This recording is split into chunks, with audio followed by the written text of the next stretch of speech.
the threat we face today from ISIL in the homeland is larger, more disparate, involves a sheer larger number of people than a threat coming from al-Qaida.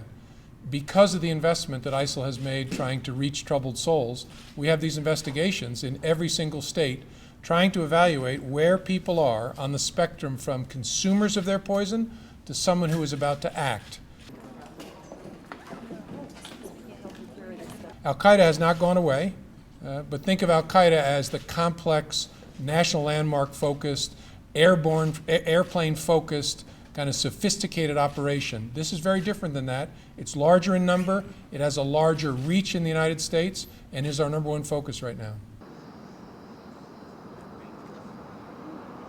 Your parents' Al-Qaida almost seems ancient at this point. If you needed to consume propaganda of Al-Qaeda's, you had to go find it on the internet. And if you wanted to speak to a terrorist electronically, you would send an email to their magazine and maybe they would answer back. This is totally different. This terrorist is in your pocket, on your hip, in your jacket, on Twitter all day long, right? Pushing you very slick propaganda, much slicker than anything Al-Qaida ever did. Videos, text, images. And then if you want to talk to a terrorist, you'll be able to follow them on Twitter and then connect with them on Twitter direct messaging. And if they think you're a live one that they might use to kill somebody, they'll move you to an encrypted form of communication, and then the needle goes invisible. They will try to motivate people that Al-Qaida would never touch. Right? Al-Qaida would not use as an operative someone who would use drugs, someone who is mentally unstable. But because their mission is to crowdsource terrorism and simply get violence done in their name, they'll task anybody.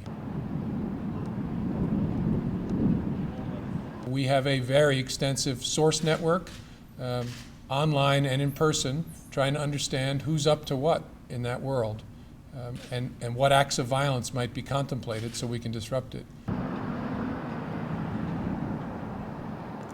There are already companies, large internet service providers, that are strongly encrypting their data in motion, but they're able to see their data when it crosses their servers because that's their business model, and they comply with court orders.